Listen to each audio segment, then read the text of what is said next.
What up, y'all? Welcome back to the show. My name is Angel Lorenzana, and I got my co-host over here, Rafa. Welcome to the Taco Sandwich Podcast. And over here we have Mr. This is Dereck Coleman. Nice. Dereck Coleman. AKA Dizzy Lard Pants, AKA Eye Chart Exams, AKA Titty Fart Cramps. All that shit online. Nice. That's pretty cool. Nice. I did some AKAs the other day when we did it with Joe Cash. Oh, for real? Yeah, I was like, I was like Angel Lorenzana, AKA the Southern California Sorcerer, or the Baldwin Park Burger. Yeah. But how you doing, man? How you feeling today? Pretty good day today. I put in work and then met up with Morgan Hyman. Y'all know that motherfucker. We did a little bit of gym time and then caught up with you after that. Nice. So introduce yourself a little bit more, man, because I know you're a musician, right? I guess I'm doing it for you. Yeah. You're a musician, comedian. What else do you do? Besides that, like, Artistically, yeah, I mean, I definitely within music and comedy, as far as my performance stuff goes, that's mainly how I'm a performer these days. Mm-hmm. Mostly, I don't have a band anymore, so it's just a lot of solo stuff. I did just doing open mics. I did the Blue Light on Monday. Sunday I did Two Docs, and Sunday I also did O-Bar. O-Bar is a lot of fun because they got a house band. Nice. And that means they get to go electric and get a little bit more buck wild, which is one of my favorite things to do is play, because like also with comedy, it's like trying to achieve those states of mindlessness where you can kind of get away from like observing yourself. That's always kind of like where you're trying to go with stuff. Nice. Which I had a set in Midland? Midland, yeah. We did the eccentric shit. How do you like that spot? It was my first time this year, and I had a hell of a time. I got to say, it was like the first time I did a set where I didn't need the set list. I wrote the set list, and as this lineup started stacking up, I was like, just started subtracting because I don't want to go over all my time. And I was perfect on time, and I didn't need the set list. And it's funny, Jason Cave, he's like a fucking guy that drives in here for comedy. He told me after, he's like, hey man, your set was the only one I laughed at. And I was like, oh, thanks for the compliment, because he's never complimentary. He was like, nah, dude, it was because you fell off stage. I did fall off stage. Wow. But I that almost never happens though. I see you doing all kinds of crazy stuff. You never fell down. Yeah, I do. I mean, we're all hoping for that, but you never do. Yeah, but I finally did it in Midland. Yeah, because usually I go gargoyle mode, and that's where I'm like crawling onto the stool and just doing my act from there. But that didn't happen there. So when I failed to go gargoyle mode, I ended up like taking the mic stand apart, and this was really fun to me. I started using the mic stand to like point at people in the audience. I was very feral, and I like feeling that way. Cool. I definitely feel like you don't want to touch me because I'm contagious. You know what I'm saying? I can see that. Okay. Yeah. It was fun. How did you fall during your set or after you? It was kind of early on in the set. I don't remember exactly what it was. I was probably putting a foot onto the stool, preparing to go gargoyle mode, and the stool betrayed me, flew off, and then I leaned on the mic stand, ended up tearing it apart, and then it just became a prop. Yeah. You know what I mean? Because when you first said you fell, I didn't really think about. I didn't hit the ground. I lost my balance, but I caught my balance pretty well. As someone that I've never really had a good sense of balance. I do kind of have like a drunken master kind of sense of balance. Like it's not intentional. Cat reflex. And you still land on your feet. A little bit. You know what I mean? I've like the lantern where I do a lot of fucking open mics and shit. Like I've fallen down maybe a couple times, but only maybe once or twice on my butt. You know what I mean? Most of the time I'll catch myself. When did you start doing the deal where you stand up on the stool and stuff? I'm not sure. Was that like something you like did? It's not something conscious. It's just an unconscious thing, because like Lantern has no stage. And so it's not a conscious thing. It's just one thing I'm trying to to try to get the attention of a bar. Yeah. It's one of the things I'll try to do. But like I said, it's not like a conscious thing. And now it's just kind of a comfort thing. I'll sit there crouched up and do my act or whatever. Or tables. I've liked to walk on the tables as well. I've seen that a couple of times. Yeah. I remember last time I saw you at fucking Bar PM, dog. I saw you come off the stage and shit like that, and at Bar PM, and I was like, okay, watch out. Watch out. You was getting into the crowd. I was like, uh-oh, Rafa about to eat these people. No, I just wanted to be close to the audience. No, yeah. It was I good. wanted their attention a little bit. Give it a little bit of a 4D kind of thing going on, you know? Yeah. What's with the hat, by the way? All the rainbow colors. Well, dude, it's celebrate Pride Month? Definitely, dude. I mean, Nice. if you guys know my act, and, you know, LGBTQIAV, because, you know, being vegan's kind of gay, you know what I mean? I love animals. No, but seriously, yeah.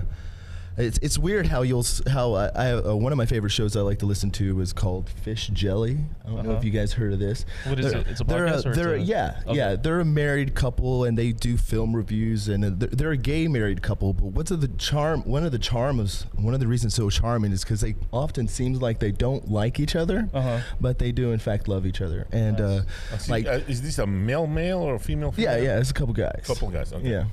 But I love their show. But often, like one of their dudes was talking about, like, you know, it's Pride Month, so he's like, hey, all the gays and lesbos and everything like that. And then he threw vegans and vegetarians in there too. Just in the mix, just to get more people. I guess, it's like ostracized people. He was kind of joking, you know, as I joke about it as well, you know. What, do you think some vegan or as if vegetarian might be against that kind of thing? No, but it's as they're if like, wait a second, I'm not gay. Do you think they're it's gonna? as if veganism is like a sexual orientation, you know. And that's I actually used to say this in my act, you know, because like you know, people who are some people use vegetables, you know, cucumbers and stuff like that. For sure, that's a different whole. That's a different ball vegetables, game. Right? That's a different ball game. You can't.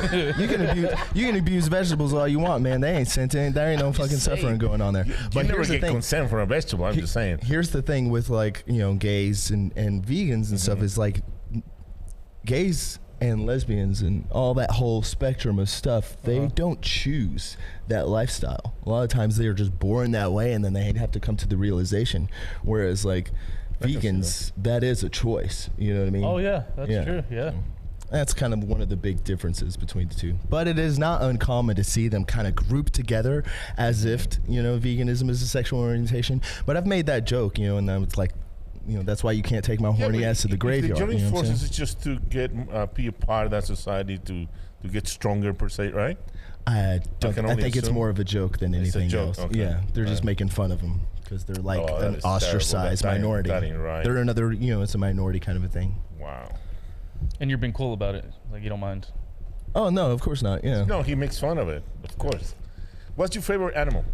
Oh man, I love fruit bats, man. Little sky puppies. You ever seen them? Yeah, sky of course. puppies? I love them. Yeah, they're cute. I mean, because I like dogs, but to me, like, everything's a dog. You know what I'm saying? In a certain sense. But yeah, I love the bats. I love the wings, and to be a mammal that could fly, that would be pretty seen the rad. video where they're upside down? They look like they're in a club. I follow many sanctuaries, bat sanctuaries on Instagram.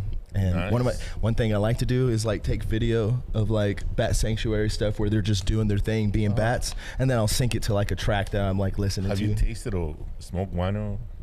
No, I've never smoked guano. No, I wouldn't either.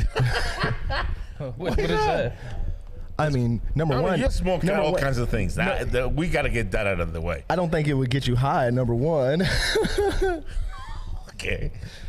Yeah, I have smoked some shit in my day, you know. Okay, but never guano. Okay. Never guano. What's guano? Is that a fruit? That's bat poo poo, man. Oh. You're like, is that a fruit? I mean, if guano was a fruit, kind of fruity. If guano was a fruit, right? I would smoke it if it was a fruit. You know what I mean? There you go. But it's not. It's bat droppings. Yeah. You ain't never seen Ace Ventura: When Nature Calls? Yeah, I've seen it. Yeah, the whole thing is centered about, you know, the white bat with like its poop, which is so, like, coveted. Yeah, you know, because it's very expensive. You know, it's a fertilizer that they utilize. Yeah, and they're super expensive, and also it's good to make bombs and all that kind of shit. Which that's another one of your weakness and stuff. Oh, I mean, yeah, I love bomb making as much as the next, you know, ethical terrorist. But I figure that much. I wouldn't use, like, fertilizer for it. Not fertilizer. Guano fertilizer. No, okay. Yeah. Have you heard about the coffee bean that gets eaten by, like, this animal? I don't know. It's like in, like, the weasel or a ferret family. Yeah, for like a special kind of coffee. Yeah. I have heard of that. Yeah. Would you consume that? Would that considered be? That's not vegan. Here's the question you have to ask yourself: are we exploiting an animal? Definitely. Or, then there you go. That's a good question. Yeah, because they have them in cages. Well, and they feed them this thing that I don't know if they like coffee or not, and then they poop it out, which has got to be uncomfortable because that thing is like a full seat. You see what I'm saying? Yeah. It does. So it's got to be uncomfortable when you poop it out. You can answer the question yourself. You know, when you're like, are we exploiting an animal? So well, I guess it depends. Like if they're like keeping them and keeping them in cages just for that coffee itself, that seems pretty fucked up. But if they're just letting them be free in the wild and then using the coffee beans like that, I don't think it's exploited. Yeah, well, you might say that, but then what happens when you with capitalism and how it rots itself? It'll be very hard to find the crap beans out there. Yeah, say for instance that it was a natural thing. It's just like the story of bird feathers. You know what I mean? Mm-hmm. When man first initially found bird feathers, it was just like, oh wow, I found this. I'm gonna put it in my hat. Oh, cool. It's hip, right? Uh-huh. Then somebody else sees it. They're like, oh, I want to do that. I can't find any bird hats. What are we going to do? Let me kill that one right Why there. don't we just start farming them? You know what I mean? Yeah. Uh-huh. And it's just like, supply and demand. Once you create something like that, for instance, it's going to create a demand. And when then you started with this vegan thing, what were you? After I quit drinking. Yeah. That was last year or whatever. Several times you have quit. I did have a few relapses in 2023. So anyway, when did you start? September 2019. Oh, 2019. Okay. Because I quit drinking like in April 11th, 2019, and I went to I made it almost to 40 years, and then I fucking relapsed, and then had a couple more relapses about 6 months apart from that. But what made you turn vegan? Just because you stopped drinking? What go through your head? Well, what went through your head at that time? At the time I'd quit drinking, so I was like, hey, dude, my self-discipline is fucking immaculate. You know what I mean? Oh, okay. And so you wanted to take yourself to the next level, pretty much. To be honest with you, I love a rock and roller by the name of Skylar Kroom. He sings for a North Kakalaki melodic metalcore band called He Is Legend. Okay. And I just think he's like the coolest dude. He's the most crucial motherfucker in the room, and he's vegan. And I was like, oh shit. So it's like for me, there was no ethical stance behind it. I was just like, he's the coolest dude in the room. I've quit drinking. I can do anything. What is this, a new diet? I've done new diets my whole life. You know what I mean? What's the big deal? And it was over time though, like being radicalized by memes from like the circle jerk. You see memes, I'm like, that's funny. And it started just planting the seeds of the ethics and stuff. And I eventually became radicalized over time. You mentioned the circle jerk. What is that all about? Well, you kind of have an idea of like circle jerk stuff. It's like when people are like, have an idea, right? Yeah, you're like making fun of shit. You know what I mean? Oh, that's that kind of circle jerk. I didn't know. I'm sorry. Yeah, you went over my. Okay, yeah. Explain. It's basically like a group of people that will pleasure each other. Yes. Yeah. Okay. Or with like comedy. You know? Or like when comedians have a podcast and they're all just like glazing each other. In a sense, but like there's like a sense of irony. Like I mean, just as so much of society these days is irony poisoned. You'll find that often in like circle jerk communities. Like that's not the only circle jerk community. I mean, I didn't know that existed. To tell you the truth. I'm into cars and shit. Okay. Love the car circle jerks. I love all sorts of shit. Okay. Mainly cars because my day job that I've had for going on 9 years is I'm a dispatch operator for like roadside assistance, the locksmith services type shit. You're able to lock your keys in your car. You know what I mean?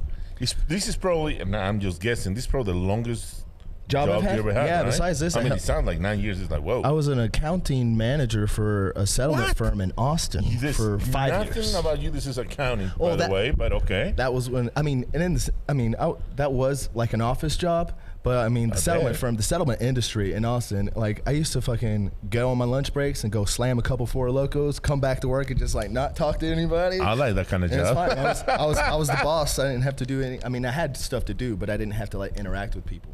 That's super cool. I like that. It was fun. I didn't know that about you. I mean, that's when I started doing comedy, dude. When I started doing comedy, I was like a heavy drinker, and I would definitely like slam a couple Four Locos, like just to give you an idea of like what kind of a piece of shit trash that I used to be, yet still am. You know what I mean? Just because I'm morally superior doesn't mean I'm not a bad person. But but you have changed. I remember you at the World of Beer, one of those laugh-offs, And you were on something. He was telling me a story about the last time he saw me drinking, which was probably the last time I drank. Yeah. Where like we had the show with a dude from out of town. What was his name? Matt Farrell. Yeah. So it was after the Two Dog show, and I wasn't hanging. I didn't really know anybody or hang out with anybody in the comedy scene yet. But this one guy that was also at the show, he invited me to go hang out at Schooners, and they were all there at a different table. But I think I did like 1 or 2 open mics, and I recognized Dereck. And I was like, "Hey, what's up, man?" I was like, "I remember you liked my joke or whatever." And he was so drunk. He's like, "Yeah," and he gave me like a bear hug, and he like dry humped me. Homoeroticism is just a definite go-to anytime I start drinking. You know what I mean? And just because it's funny to me. It was probably like the second time. Was this after the Savage Tavern incident or before? Oh, the Savage Tavern incident that predates my because that was in 2018. So that was before you started comedy. That was before I started comedy here. Okay. Yeah. Where did you start comedy? Somewhere else? 2012, January 2012, Where? Austin. Oh, how do you know? You didn't know that? I have no idea. Yeah. I thought you started over here. Yeah, I did a comedy for a year there before I, then I. How did it go in Austin? Was there a lot of competition? Was it harder than Lubbock? This was before it was all very popular in Austin. I mean, before this current boom, right? The Austin comedy scene has always been thriving and stuff, and it's only with this recent surge of a different kind of like whatever. But with all the Californians moving to Texas. But just like anywhere, just like comedy anywhere, like it was kind of cliquey. I had all the people in town that I looked up to and I idolized, but I would never do the open mics that they would do because I would not want them to see me eat shit. So I would go to all the shit open mics where all the newbies like me would go to. But that said, I did do Cold Town, maybe like once or twice or something like that. Cold Town Theater was a cool one. In Austin? Yeah. Okay. And like back then, like I said, I was like drunk for like everything. I only remember one joke from that period in my life, and I did it last Thursday. Last Thursday, I did that joke. It's about John the Baptist. You know what I'm talking about? But at least you remember that one. Okay. Yeah. Wait, so what happened at Savage Tavern? Do we want to talk about it or not talk about that? I mean, well, it's well known. It's not charges pending or anything like that. No. I went to jail that night. So you took care of that. You pay your dues, your society. I was blackout drunk, and they wanted to cut me off. And apparently, I threw a brick through a window, and that's when they called the cops. That was the door or window of the main entrance of the Savage Tavern. I only know how it was told to me. I only know how it was told to me. You had no recollection whatsoever. I woke up in jail, and it's like, actually, that was January of 2019. Because January, 6th of 2019, I was like, I'm going to quit drinking. And then I lasted all the way till April 1st. And April 1st, I was like, hey, it's April Fool's Day. I'm like, I'm not an alcoholic. I can just have a drink and celebrate April Fool's Day. And that turned into a 10-day relapse to when making my old sobriety day, April 11th, 2019. And that lasted until December 12th of 2022. Wow. Yeah. So you've been struggling with that for a while then. Oh yeah, man. Because I'm not someone that's, I've gone to the support groups and stuff before, but I've never worked a program, and I kind of get turned off by a lot of that stuff. What's the longest time that you have, stopped? Probably from 2019 to 2022. Right now I'm sitting at almost a year and a half. Because I remember you going on stage and saying exactly how many days you had sobriety. Yeah, it used to be a party act. Now I don't explicitly say the amount of days, but I still do the same joke. Okay. Yeah. Because to me, I would have lost count a long time ago. But for you, probably very important to know how many days. I'm somewhere like 160 days or something like that. I'm almost at a year and a half. I'll drink to that. Okay. Yeah. My age in days is another factor. It's irrelevant really, but your what days? 14,399 today. I had to check. So was that 45 days from now? I'll be 14,444. What are those angel numbers? I don't know. You know something about angel numbers, right? How many numbers you got? I don't know nothing about it. I'm just fucking with you. I don't know no shit about angel numbers, but whatever. I mean, the big idea, and I've talked about this before, when I was 24, I had my first major psilocybin experience. My buddy got me an eighth, right? And at the time, that experience had taught me a lot about self-love, which I didn't know very much about at all. And and the big idea was it was my birthday, 8,766. That's how old you are on your 24th birthday. And the big idea was I wanted to be able to access those feelings of like self-love and acceptance and stuff, but like any day. Like time is like, you know, fake as it is, you know, and it's like social construct in a sense. Okay. But the idea behind counting aging days is like celebrate, bring a little bit of that birthday energy to every day. You know what I'm talking about? Yeah. I have no idea. Yeah. How crazy you think you are? How crazy do I think I'm sane, brother. You think you're sane? Hell yeah. I mean, well, we can only presume, you know what I mean? No, I can only presume that we're all crazy, to tell you the truth. I mean, we all have issues. I'll be the first one to admit we have mental issues. Especially, I mentioned this before, being a comedian, there's something wrong with you. Yeah. But you think you're perfectly fine. No, I mean, I've been, I mean, that's one of the things about like coming back out, because, you know, I like disappeared, you know, and I do that sometimes. I was gone for about 6 months this last time, and that disappear meaning from the comedy scene. Yeah, man, I went, everyone that I met like in the past 8 years, I either blocked them or unfriended them or made them unfollow me, just because I didn't want to be connected with anyone that I associated with this town, because it was like really messing with my head. Fuck. But then, I mean, that really wasn't helpful, so it was like coming back out and making friends again with my comedians that I kind of forsaken in my, you know, my. That has helped you quite a bit, doesn't it? Yeah. Having that community, having friends doing around comedy you, and doing music, getting out of the house, feeling the love from the other guys and shit like that, right? You say that, but I was telling my mom about this when I did the Blue Light open mic. I was like, you know, that's like a country bar, you know. And I'm going in there with like my alternative metal folk bullshit, and like as I'm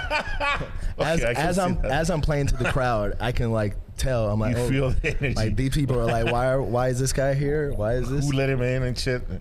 Yeah, but in a strange sense, like that kind of like fueled me, and I just like fueled the performance and just made me go harder into my set, you know. And that can happen with comedy too, you know what I mean? Yeah. But last night, Rafa, Dereck, and I, and Morgan, we walked into a music open mic, and then we walked right back out.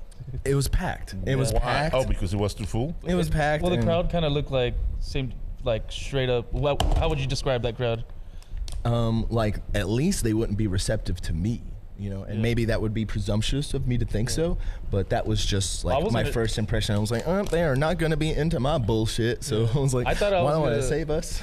I wanted to. They might like Morgan was more accessible because he's funny. Well, I wanted to freestyle rap, but I don't think that would have flew, or nobody would have cared about that. Maybe. It was like older people, definitely like a country crowd. More conservative kind of. I mean, have you been to the Pub 50 open mic on Tuesdays? Not to the open mic. I've been there just as an audience member to see the bands playing and stuff like that. They have very good bands. There was no place for us to sit. But it's definitely like a Texas country rock and roll small little bar in the middle of nowhere. I liked it. I loved the vibe in there.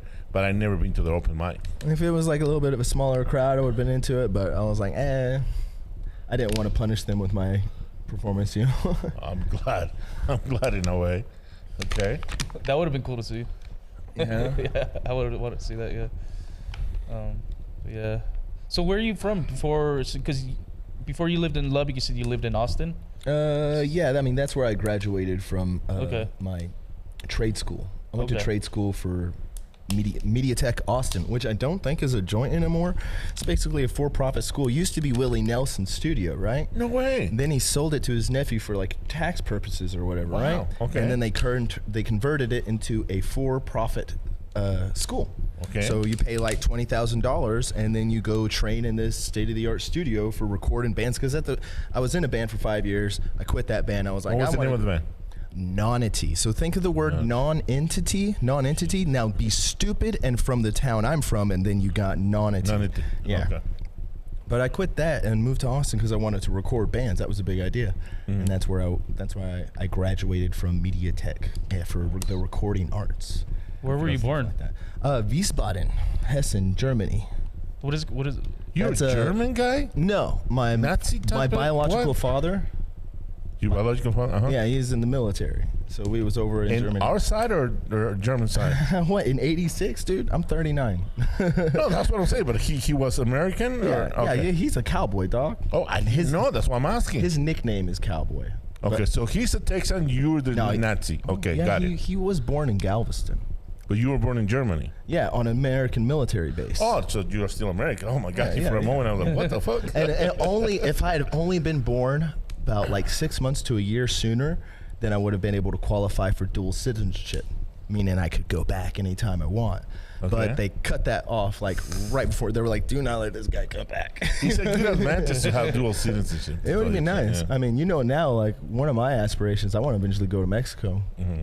I think that would be fucking tight. That would be awesome, bro. Dude, did you talk to the comedian Rodrigo? You guys know Rodrigo? Mm-mm. He's like a newer guy in town, kind of quiet, but he's funny and stuff. He's from Mexico. Okay. He's talking about doing comedy in Mexico. I was like, dude, that's tight. It's not easy doing it in Spanish. I mean, especially if you've done it in English, to translate that, it's rough. Yeah, I'll end up turning myself into a cartoon. No, if you perform like near the border, a lot of people will a lot of people are bilingual near the border. Yeah, plus like one of the things you was telling me about was like go look at the hospitality industry, know, and just like basically poach tourists for money. You know what I mean? There you go. Dude, whether it be the food truck or anything that I do, Perfect. How's your love life? How's my love life? Well, I'm None of your fucking business, right? Well, I do have some friends of mine. Shout out to Tay. She's a friend of mine I met a few weeks ago. What's her name again? Tay? Ty? Come on, you got to be sure about her name, bro. Don't fuck it up. Whatever. What's her name? Ty. Ty, okay. Is all I know. You probably know her too, right? Oh, yeah, I know her. I talked to her for a while, but I'm like celibate this year. She's super cool, by the way. Why would you do something like that, the celibate thing? Well, because Get the fuck out here, bro. I mean, are we allowed to have celibate bitches? I mean, that ain't right? Am I right? Or am I wrong, Angel? Yeah, we got to cut it off. What's your opinion on that shit? That ain't right. Well, I mean, it's just another. I mean, you're 15, I get it, but you're not 15. Come on. Yeah, I'm just like, I do. Why would you self-punish yourself? I'm explaining myself to you. Okay, right? I definitely suffer from a lot of like self-hatred and stuff like that. So like, celibacy is just kind of another way of, on one hand, it's self-discipline, and on the other hand, it's like self-punishment. And I do like to punish myself in some ways. So, and that's just kind of just one thing I'm exercising this year. I got a whip in the car, but you don't have to do that other shit. My heart has taken me in places my dick would not fucking go into. You know what I'm saying? I love that. Angel, write that down. Say that again one more time. My heart has seen me. Say it one more time. I fucked my heart up with a cardiac. I got a cardiac arrest. What are you talking about? Well, I said that my heart has taken me into places my dick would not follow. You know what I mean? Wow. And it's basically I got the opposite, but okay. Yeah. Wow. I just we're different, but that's okay. That's cool. I mean, I have an understanding of myself right now, and that's just something that I think that would open me up to vulnerabilities that I'm not interested in exploring at this time. You know what I mean? You are a complex indivial. I mean, I still that I have learned from Foxy. you. I still have sex with Foxy. And believe me, I admire that from you. By all means, I respect that kind of stuff. That's super cool. But you are out there. How's your love life, man? It's been up and down lately. I would think it would be SLUT. More down than up, to tell you the truth. Are there two T's in slutty? Yeah, well, I don't care much about the letters, to tell you the truth. Dog. You see, even the bitches don't agree with that. Hey, man, be nice. You gotta be polite, brother. It's been up and down, but to tell you the truth, I have the idea that we only have one life to live. Oh yeah. So you gotta live to the fullness. You see what I'm saying? I mean, I would definitely get down with some hedonistic shit. You know what I mean? This thing about hating yourself is just not the Mexican way, bro. Yeah, love, hate. They're kind of like two sides of the same coin. You know what I mean? I've been told also that between love and hate is just like a half an inch. I mean, maybe between love and hate. For me, most girls that I know, it's just like, you know what I mean? You go to the wrong hole and something like that. And that's half an inch. Okay. Yeah. I was thinking something like that, man. Give me this water. I'm waiting for it to melt. Wait, so back to, because you said you were born in Germany. How long did you live there for? After long enough to have my first girlfriend. Yeah? Yeah, my first girlfriend was there. What was living in Germany like? It was nice, man. We used to they got castles and shit all over the place. That's cool. And I remember we used to go to the park all the time. That's where I met my girlfriend. Nice. I mean, it was like when I moved to the States, that's pretty much like my whole life went downhill after I came back to America, because like I started learning how to talk, and then that was probably the worst thing I ever could have done in my whole life, is like learn how to talk. Are you serious? No, I'm not serious at all, man. Okay, I'm glad you're not. Jesus, it's like, what? I'm glad. Okay. No, it's just me saying. So how old were you when you basically came back to the United States? Not long, man, because I moved to Texas in '94. In '94, I was 7. You were 7 years old. Okay. And we was in Oklahoma for a hot minute in Lawton. How do you like Oklahoma? I think no, I wasn't a soccer team, but I remember my first time I ever had a. Oh, you played soccer? Yeah, when I was younger. My first time I ever had a suicidal thought was in Oklahoma. Well, I don't blame you for that because I hate Oklahoma. But how many times have you had those thoughts that you can remember? Oh, probably suicidal things. Probably countless. You know what I mean? Countless times. Yeah. Suicidal. I'm not stuff. a mathematician, man. You want me to pull That's out how many. No, I'm just saying. If you need a calculator, we can have an iPhone over here real quick. But really, that many times, bro? That's tough. Oh, I think it's natural. You know what I mean? What's natural? Suicide? I mean, it's natural to you, but to at least have those thoughts. You know what I mean? Well, when someone like me, when you know go what I through mean? something rough, I can see that. When it's like you don't see like existence. the light at the end of the tunnel, and you're going through something really bad. Yeah. I can see that. But have you ever gone through hardship and anything like make you suffer? No way, dude. Never, not once. That's baloney, you know that. Come on, open up a little. Open up a little. Have you gone through hardships and hard times? I'm holding on to dear life with sobriety right now. You know what I mean? Does that count? Yeah, man. Because dude, when I did have my last relapse, I wanted to do like a Rumspringa. You know what Rumspringa is? I have no idea what that is. When you get, it's like what are those people that like live out disconnected from society, anti-technology. Amish type people, Amish, right? yeah. Right? I was And they have like one day where they just do whatever they. I don't know if it's a day or like how much time, but the big idea is like they get to go to the city, they get to do drugs, party, and sex, all the stuff that they've been repressed against, right? Oh wow! So my last relapse, I was like, it was supposed to be like a controlled chaos situation. I was like, I'm going to relapse for the month of December. Similar, kind of just like an hour away. You can go to the Mennonites, and that's kind of have the same style. Yeah, you know what? That's funny. And they're from Germany, by the way. So they're right there. My highest credit to my name is I was an engineer and producer on an album in 2010 for a guy named Possessed by Paul James. He's like a folk punk type of artist, and that album won like album of the year for alternative country. Oh shit! That was pretty cool. That's big. That's the highest credit I got to my name, and all that was is like, awesome. I was a super fan of the guy, and I because he's a one-man band who's like stomping on the fucking thing, and he just fucking looks like he's possessed when he plays. That's hence his name, right? But I messaged him on Facebook. I was like, hey man, you want to record at Willie Nelson's studio for free? And he was like, quit yanking my chain. And then we made it happen. You know what I mean? Nice. I enlisted when like my peers found out I was bringing in this talent. The best people in my peer group got in on the act, and we made that album happen. That is awesome. That's like the highest credit to my name, but like that's like 15 years ago now. There's no little thing. That's something big time. Okay. I've also I put out some instrumentals, and like whatever. I do some covers, and I'm working on more originals and stuff right now. But that's the thing. I struggle with the originals because like. I don't know. Part of me is like when I'm by myself, folk, or with an acoustic guitar, it's more like grunge bullshit. Anyhow, it's like I've been limited by some of my capabilities. But I've seen you perform. I've seen you sing. I've seen you playing, and you are pretty good. Mm-hmm. I don't. Oh yeah, we like to do that karaoke. Bermuda, Bahamas, come on, pretty mama. I don't believe you give yourself enough credit, but you're pretty good. I would never give myself enough credit. Mm-hmm.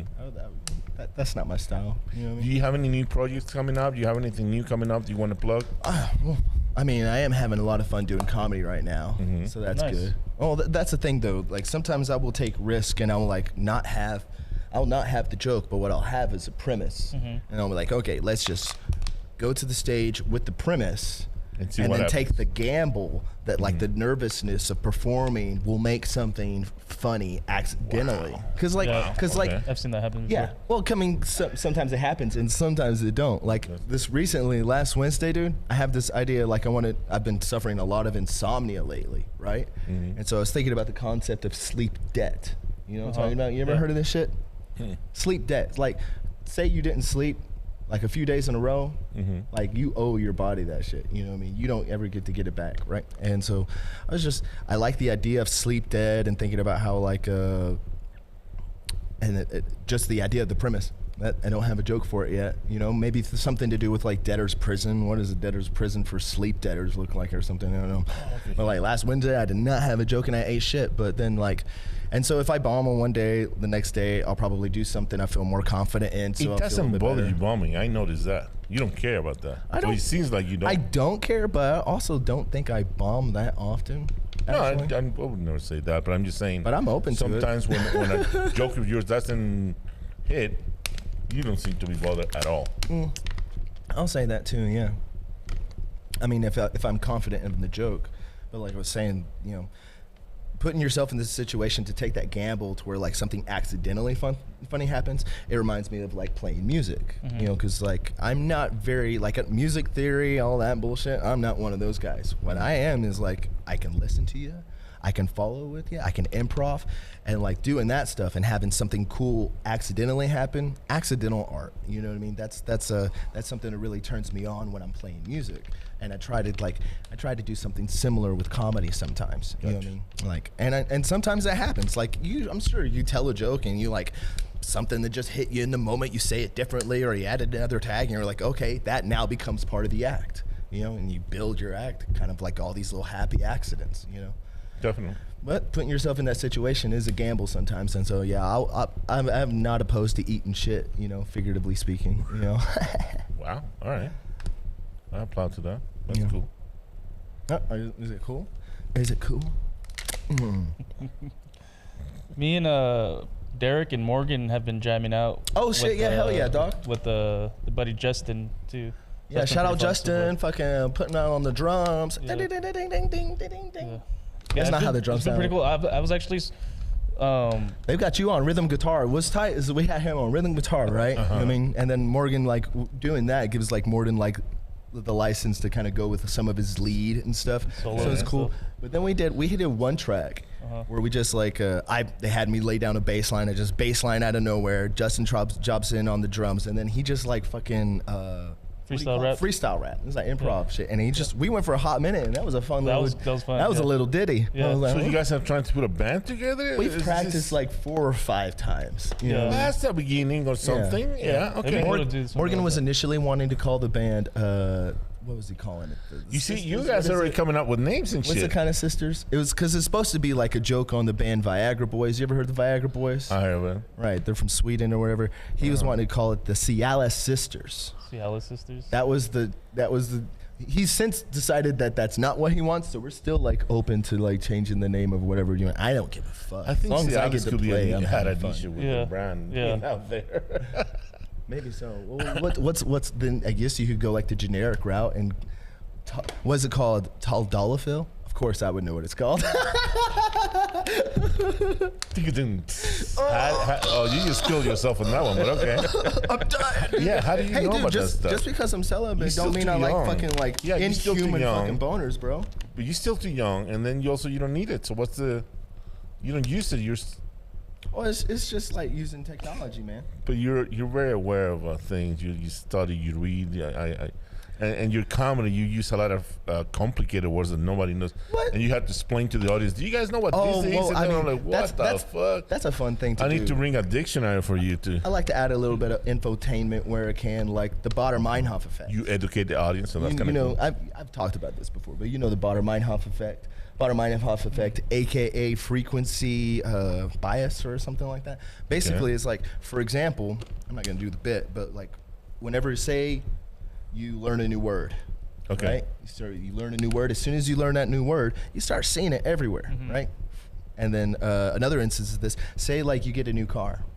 So like I got my new car or whatever, right? That has happened to me. Now whenever you go anywhere, you're like, oh shit, that car's there. You start seeing this. But that has not happened to me with words. I mean, especially the words you utilize. I'm like, how do you use that in a I'm speaking sentence? English, bro. I understand, but that's what I'm saying. Is that it? Is it the English part that's dropping? Probably either that or that how complicated is the freaking word that you're utilizing that I'll never utilize again in my life. Now I'm curious. I'm like, what kind of words am I saying, brother? I don't think so. No, I try to keep my shit straight dummy, you know, for like anybody. You know what I mean? Try to be accessible, you know. When I was a kid, I remember this used to happen to me a lot, where I would see something on TV, and then like right after that, like the next day or so, like I would see like the same situation kind of happening a lot. Yeah. So that would happen a lot. It's like, I think it's like frequency bias, but it's called the Baader-Meinhof effect. You know. That's interesting. Yeah. That's like one instance of it's where called like what? The Baader-Meinhof effect. That's an instance of Is that like one word? It's Baader, so it's Baader, right? Meinhof, I think it's named after some fucking dude, right? Meinhof, and then effect, the Baader-Meinhof effect. Right? I will never use that word in my life, but okay. Well, it describes a phenomena. You know what I mean? Okay, what kind of phenomena? Like whenever you learn a new word or you see a new car and you start seeing it everywhere, it's like, oh shit, it's everywhere now. It's like your mind becomes like a filter for these things. And it's like, now like you'll this conversation it. just happened 2 times in I a know. row. What is this? It's a glitch in the Matrix, bro. That's what I'm talking about. Oh, but I'll tell you another thing that I like doing with comedy. I don't really do this in my music, and I want to do it with my music, but so far my music it's still hard for me to kind of outgrow like all the self-hatred that I'm still trying to process and stuff.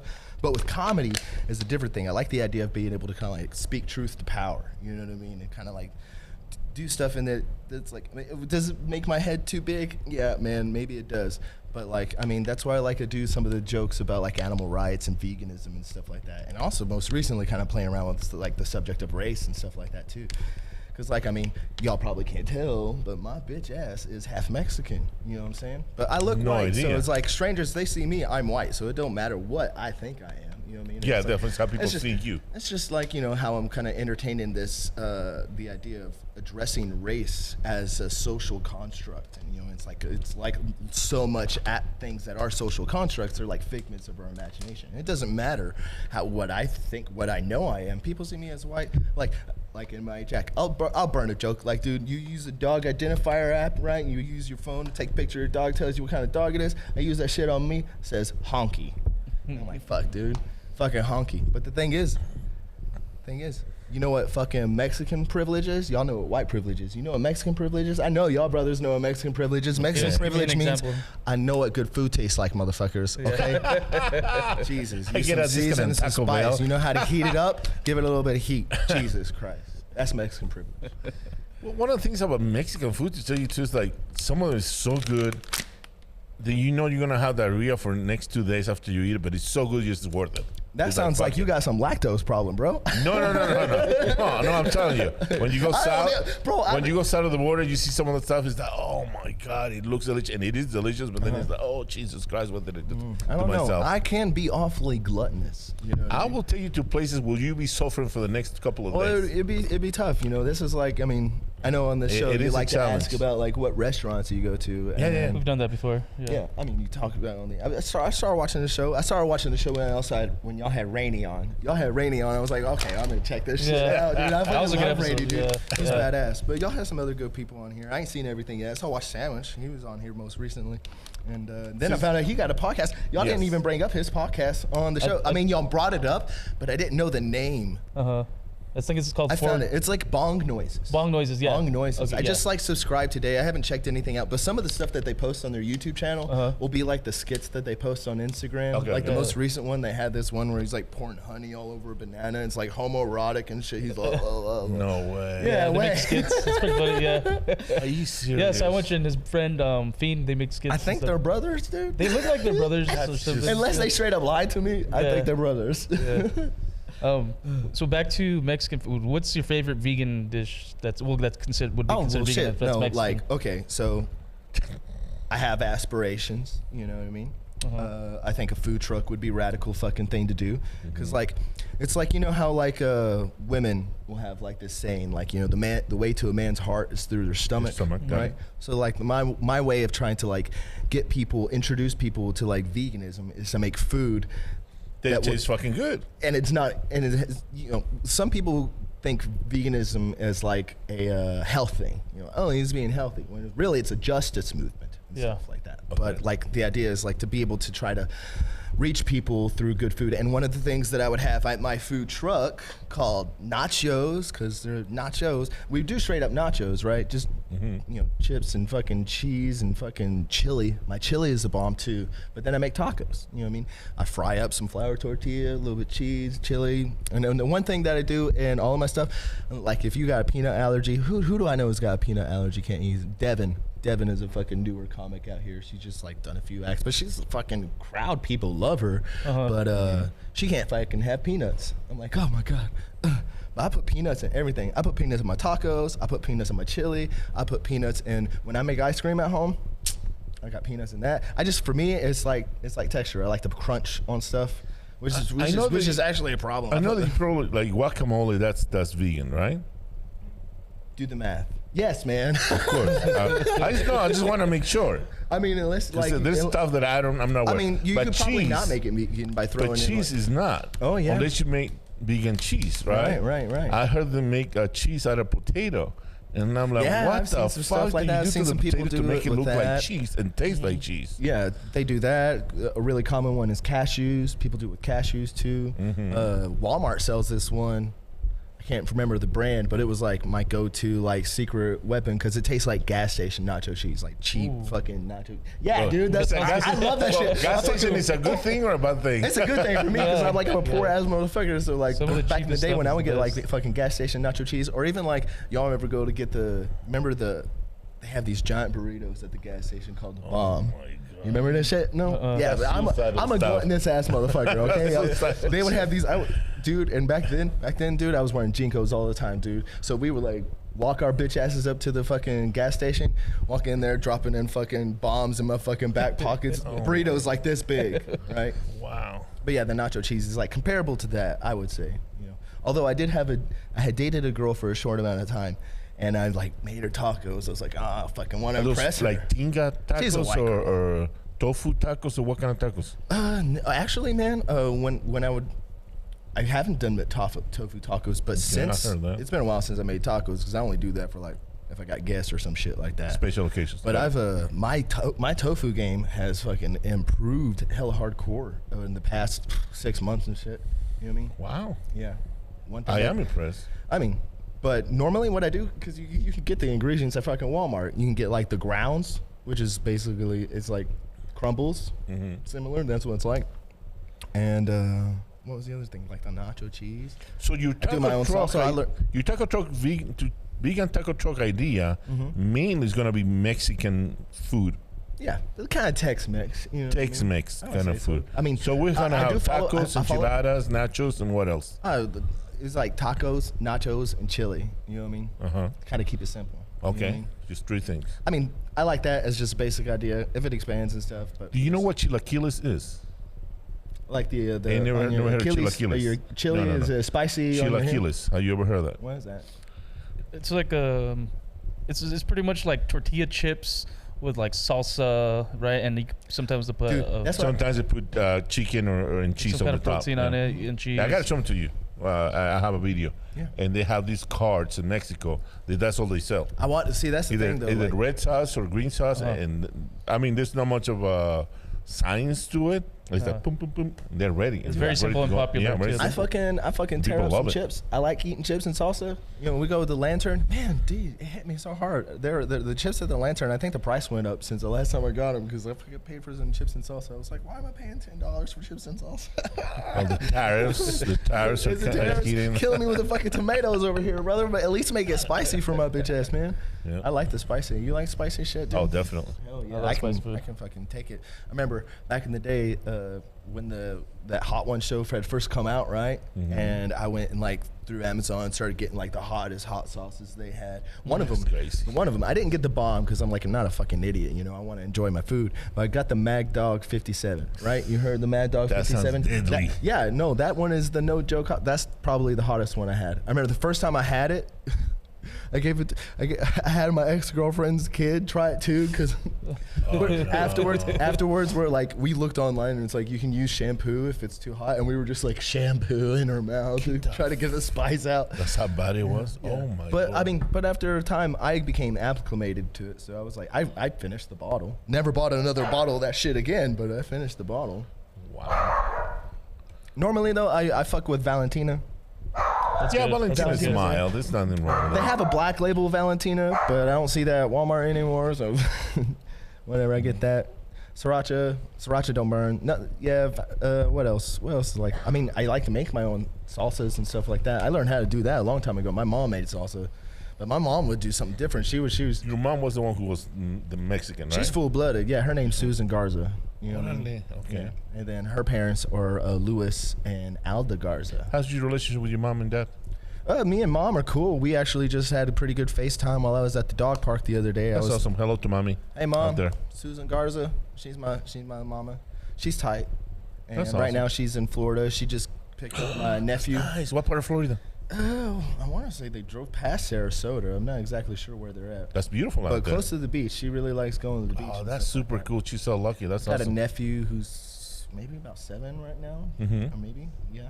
And he's spending some summertime with her right now. That's super cool, bro. I have a stepdad who I'm close to, and I have whenever I talk to him, we always talk for like maybe an hour or something on the phone, just catching That's up. good. So he's a truck driver, Nice. so a lot of times he'll want to like do phone calls like late at night when either I'm busy or I'm trying to go to bed. But Now you mentioned truck driver. There's this joke where a truck driver just stops because there's a girl, asking for a ride. Beautiful girl with nice butt. and that sounds blonde hair. problematic, man. That sounds dangerous. That sounds like a trap. Exactly. Well, we don't want to talk about the trap, but okay. The truck driver gets off, goes to her side and says, "Do you need a ride?" Yeah, can you take me to the next town? I'm like, sure. So very gentlemanlike. He opens the door and she kind of helps her up, and then she spank her before he closed the door. And then he goes around to the other Just a little side. bit of essay thrown Exactly. in there. Just spank. Then when he gets on the truck, he notices that the blonde girl's going. And the guy feel kind of guilty. And I'm sorry. Are you crying because I spanked you a little bit? And she's like, "No, man. You hit me right in the balls." Oh, that's funny, dude. Like, I was telling Angel about this before I came over here. It's like, sure, I'm wearing this, fucking pride hat. I actually got this from hosting Where? A horror festival.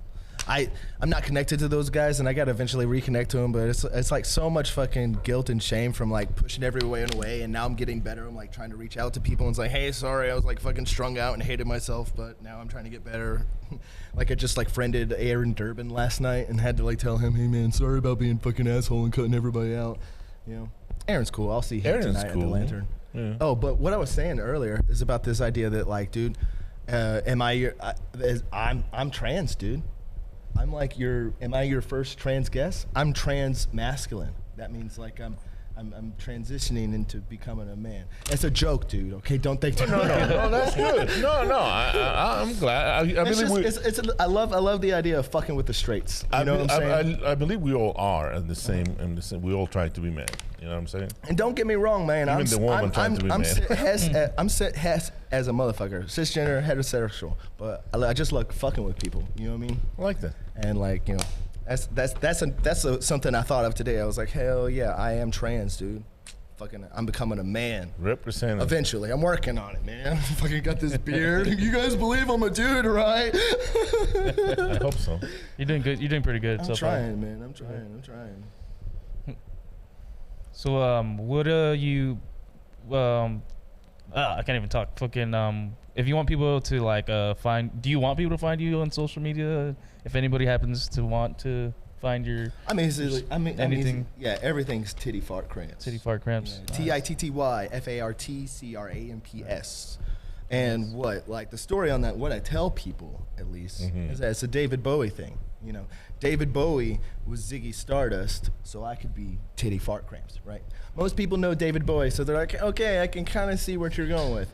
But if I be real with y'all, someone who's like a big influence on me as an artist and all sorts of stuff is a guy named Saul Williams.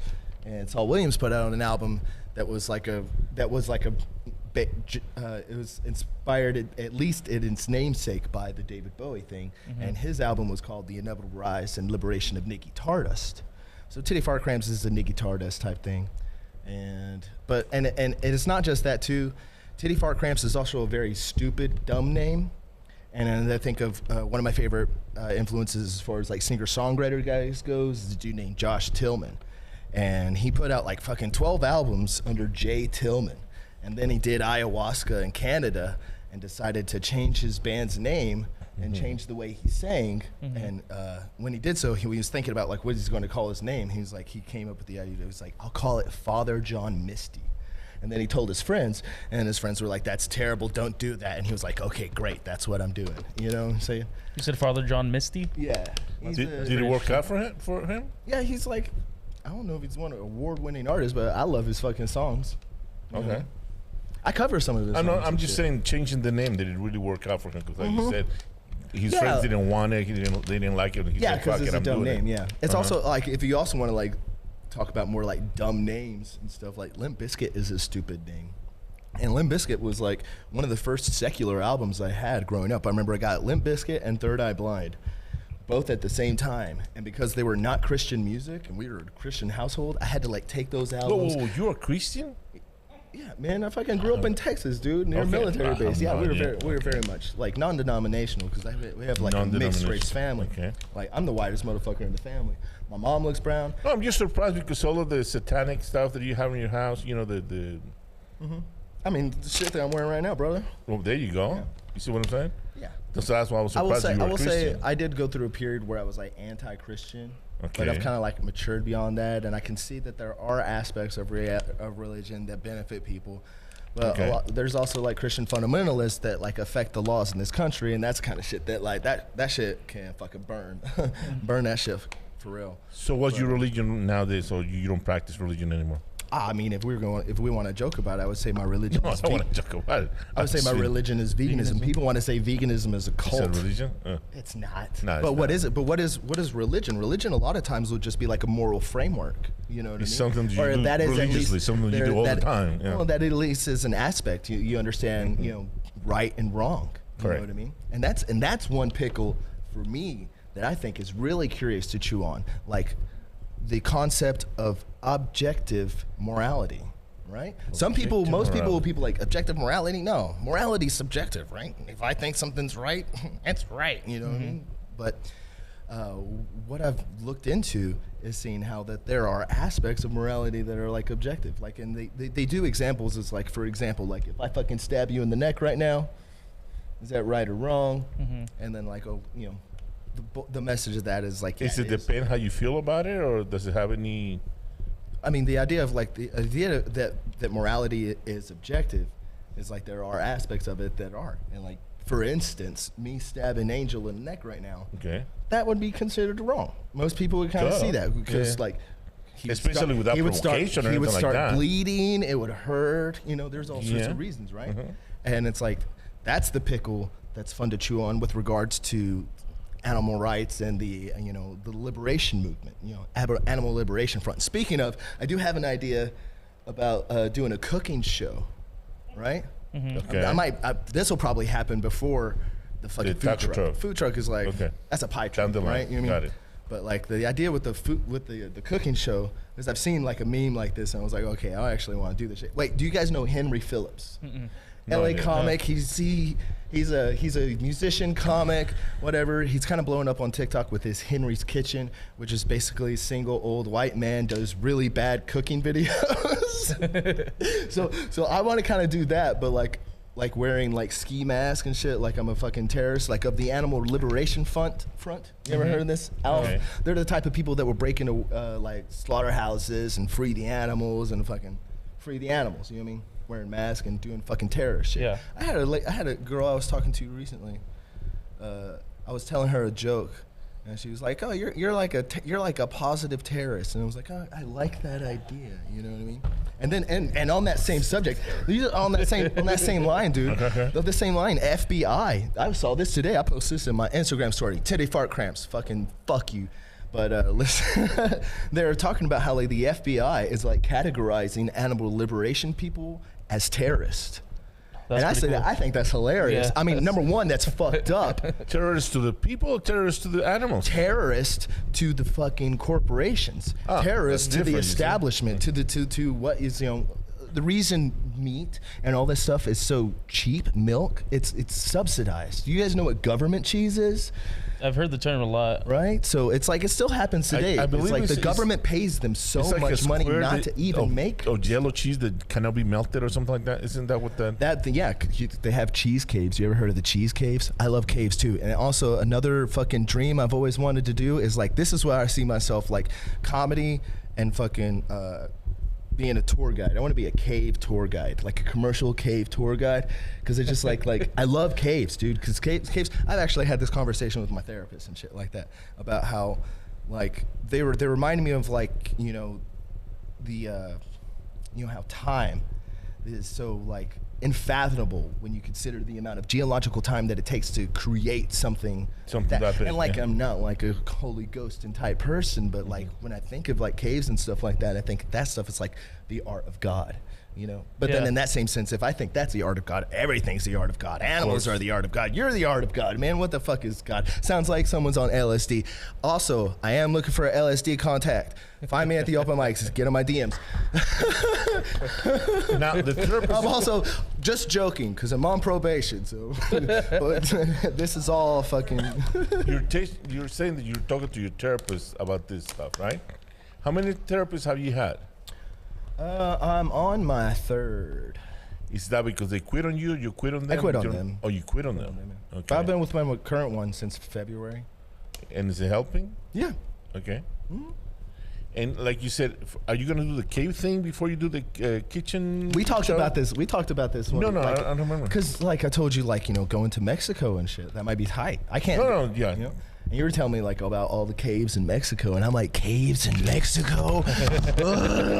You know, the fucking caves in Mexico, dude. I want to check that out. You know? Okay. I think that would just be cool because like I have this like kind of enthusiasm that I have. You know what I mean? And I feel like that would be fun to bring to like an educational place where I can like educate people with regards to geological stuff. I used to want to take my passion for geology and then go to Austin Community College and become a geologist. But at the time, this was like 10 years ago, I went on to Reddit and I was like, looked for geology jobs, and I see everybody in the comments, they're like, man, I got a master's, I got a PhD in geology, I can't find any work. I was like, I am not gonna go into fucking debt and then not find work. Yeah, that's nothing in there. But yeah, fucking a cave amusement park type shit, that would be fun. No, but you mentioned also the cooking show.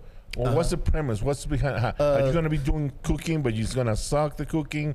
Are you going to have a chicken right next to you saying put this or that? My favorite idea about it is that I'll just be wearing like a ski mask. Okay, so you're going to look like a fucking terrorist doing vegan cooking. Yeah. I think that would be funny. That's just a premise idea. I got the idea from a meme. I saw that meme. I was like, this is tight. Hell yeah, dude. Fucking wear a ski mask and be like chopping up fucking tomatoes.